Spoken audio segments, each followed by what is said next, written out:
नमस्कार, मैं हूं पवन त्यागी। जमीन के बदले नौकरी, इस मामले में अब फाइनल स्टेज पर सीबीआई का केस है और इस मामले में आपको बता दूं कि राउज एवेन्यू कोर्ट में अब ये सुनवाई टल गई है, क्योंकि इस मामले में जो चार्जशीट दाखिल होनी है, अब उस मामले में ये कहा जा रहा है कि कंक्लूडिंग जो चार्जशीट है, यानी लास्ट चार्जशीट जिसमें सारा कुछ डिटेल में सीबीआई ने लिख दिया है, उसको फाइनल करने के लिए कोर्ट ने कहा। और क्योंकि कंक्लूडिंग चार्जशीट दाखिल होनी है तो इसलिए कह दिया भाई जब कंक्लूडिंग होना है तो बस अब फाइनल चार्जशीट दाखिल करें ताकि इसमें ट्रायल शुरू हो सके।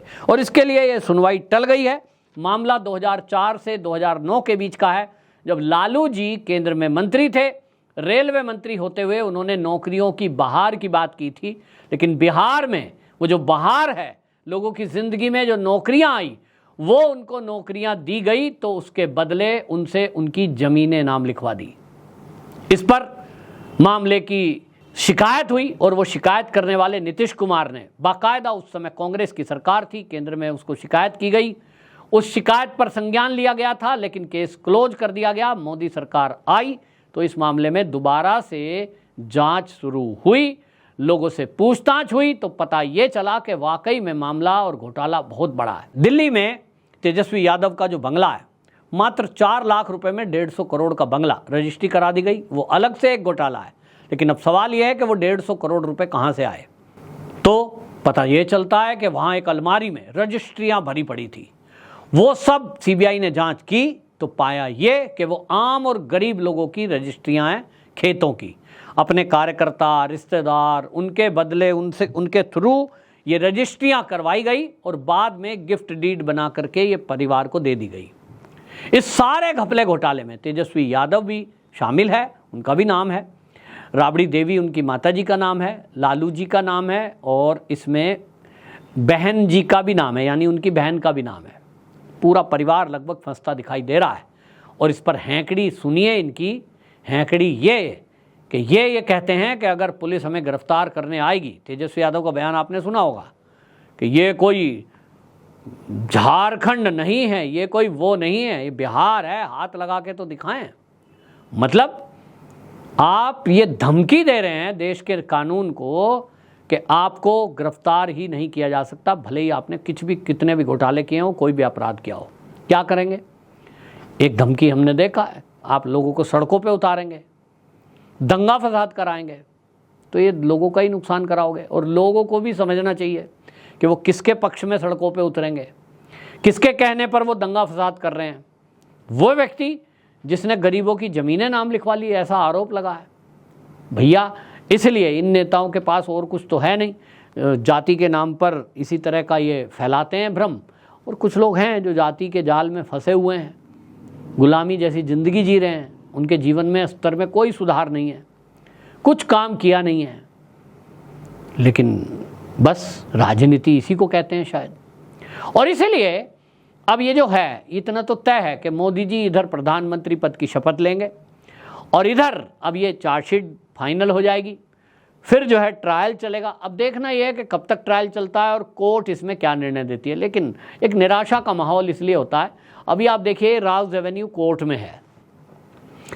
अभी मान के चलिए कितना भी सख्ती होगी, एमपी एमएलए कोर्ट में कहा गया है 2 साल के अंदर केस क्लियर करें। यदि ये 1 साल में केस क्लियर होता, इसके बाद क्या करेंगे? हाई कोर्ट में जाएंगे। 1 साल हाई कोर्ट मान लो, फिर उसके बाद क्या होगा? 1 साल और मांग लो, फिर सुप्रीम कोर्ट में जाएंगे।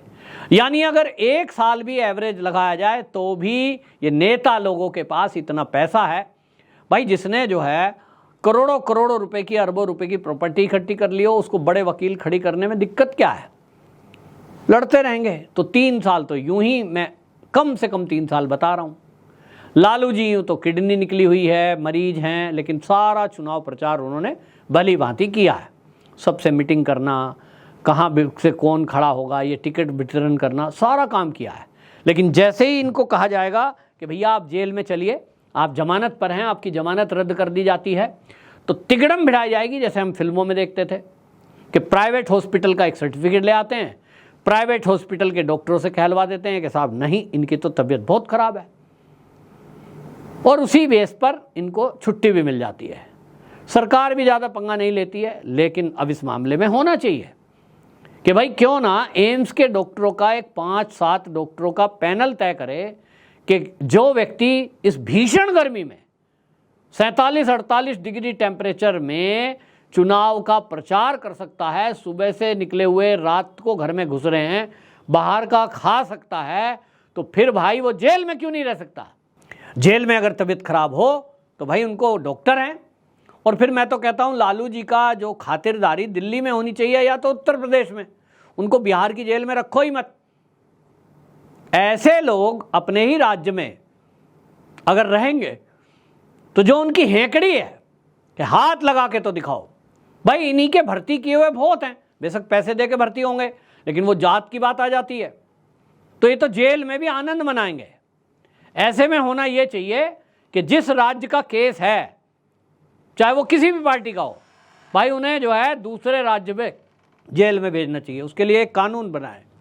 तो लालू जी को उत्तर प्रदेश में रखना चाहिए। बाबा जी अच्छे से खातिर करेंगे, ध्यान रखेंगे, डॉक्टरों की टीम उनके इलाज का ध्यान रखेगी कि जो दवाइयाँ खा रहे हैं टाइम पे लें, बाकी चीज़ें उनको अच्छी मिले। ये उत्तर प्रदेश में पुलिस प्रशासन शासन बहुत अच्छा हो गया है, तो मुझे लगता है, मैं सुनता तो हूँ कि जेल के हालात भी अच्छे हो गए हैं, तो ये रखना चाहिए। लेकिन अब देखेंगे जिस तरह की खबरें आ रही हैं। इसके अलावा लालू जी की अभी हैंकड़ी देखिए, और ये तो तैयारी में है, बोलते हैं इंडिया अलायंस की सरकार बनेगी। मोदी तो बन ही नहीं रहा है।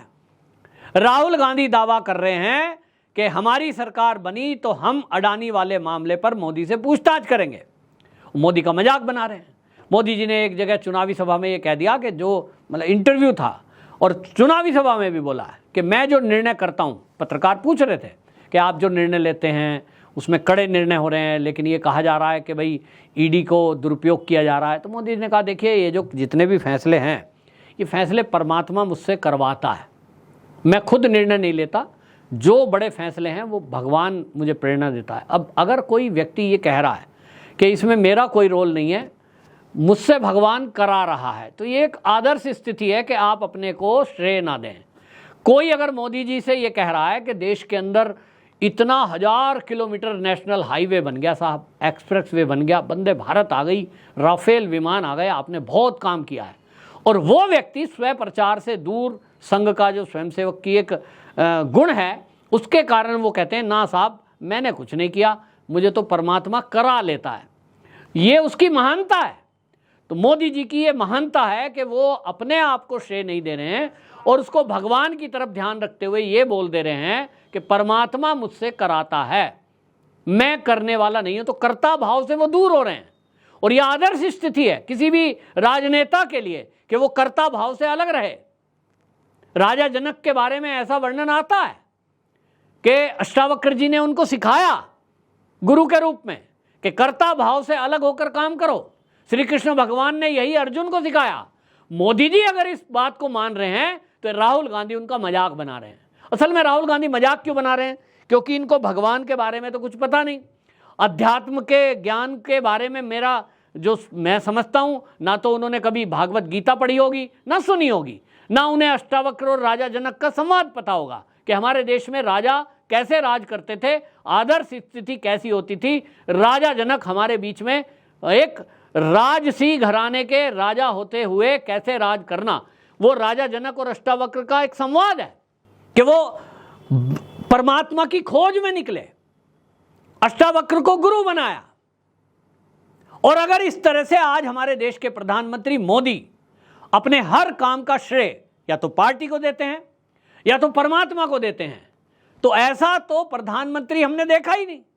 और अगर ऐसा प्रधानमंत्री बोल रहे हैं तो ये तो खुशी की बात है, लेकिन राहुल गांधी मजाक बना रहे हैं। तो ये पूरे सनातन धर्म का अपमान है, ये सभी सनातनियों का अपमान है।